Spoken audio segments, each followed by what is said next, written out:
ఒకసారి house committee అంతా ఈ అసెంబ్లీ అయినాక అందరం వెళదాం, మీతో కూడా కలిసి నేను కూడా చూస్తాను ఎందుకు కట్టారు ఆ ప్యాలెస్ ఏం చేయాలనో కూడా నాకు అర్థం కావడం లేదు. ఇప్పుడు ఎవరికి ఇవ్వాలి, ఏం చేయాలి, ఎట్లా ఉపయోగించాలని కొంతమంది సజెస్ట్ చేశారు అధ్యక్ష. ఆ ప్యాలెస్లో టూరిజానికి ఇమ్మని, టూరిజానికి ఇస్తే ఎంత డబ్బులు అవుతుందో నాకు తెలియదు, కాబట్టి దానిపైన కూడా మీరు సూచనలు ఇవ్వాలి. ఇక్కడ కూడా ప్రజా వేదిక కూల్చేశారు, 7 స్టార్ హోటల్, దానికి మేనేజ్మెంట్ మీకే ఇస్తాం, ఆ వడ్డీ అయినా వసూలు చేసి మాకు ఇవ్వండి. మీరు ప్రజాధనం అది ఎంత డబ్బులు వస్తుందో చూసుకుంటే ఒక 7 స్టార్ 9 స్టార్ హోటల్ కూడా ఏం పనిచేయవు అక్కడ.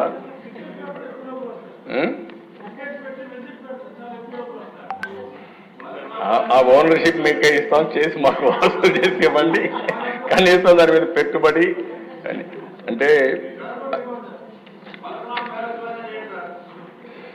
పలక్నమా ప్యాలెస్ కరెక్ట్.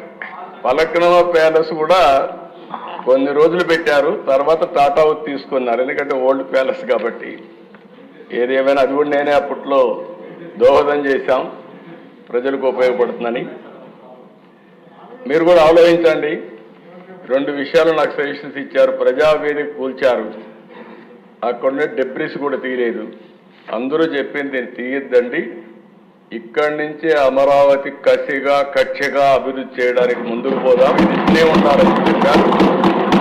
తప్పకుండా అట్లే పెట్టడానికి ప్రయత్నం చేస్తాం.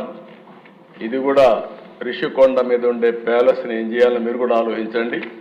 దాన్ని కూడా శాశ్వతంగా మనం ఏం చేయాలో ప్రజలకు కూడా పెట్టే పరిస్థితిని చేద్దాం.